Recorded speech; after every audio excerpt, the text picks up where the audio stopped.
Hey everybody, it's Amy Warden with Great Cake Soapworks, and I thought I'd show you my Cedarwood Sage Beer Bar that I made yesterday. It's an all-natural soap, and I wanted to do something similar to the salt bar that I did for the soap challenges. So I used that same fragrance combination. It's mostly cedarwood with some sage and just a hint of the smoky vetiver. So it's an all-natural soap. I used some cocoa powder and French green clay for colorants. Otherwise, the soap itself, I was shocked to find out that a beer soap could be this creamy white.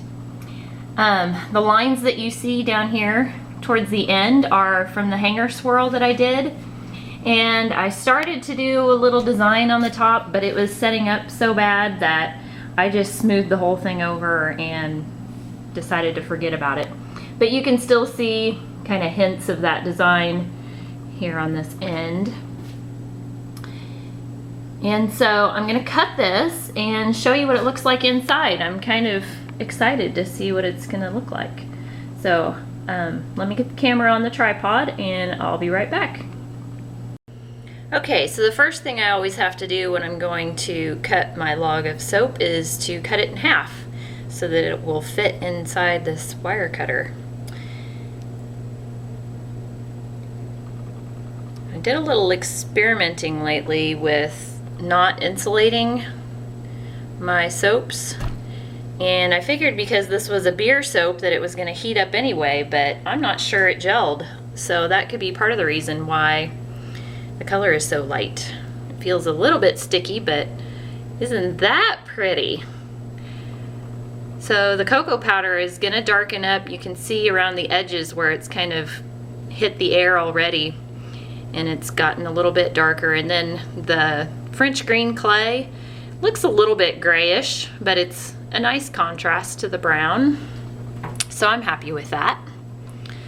Let's see what other designs we got inside here. I poured it in a few different layers, so that looks pretty good.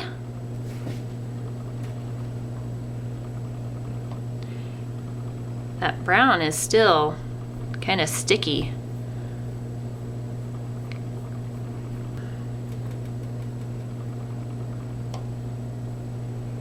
Oh, I like that little loop that it made inside there.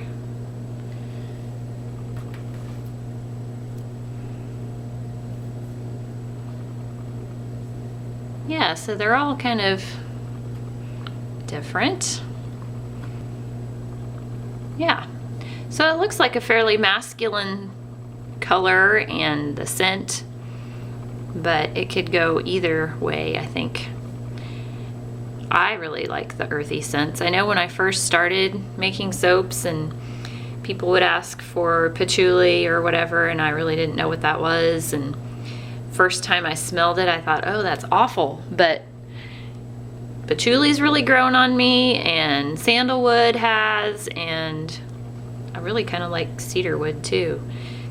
So anyway,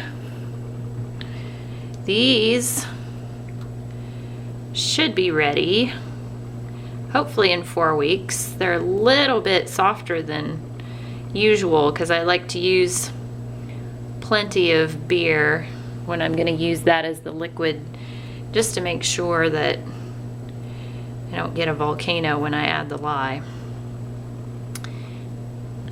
Okay, so these will be ready somewhere around the 3rd week in September.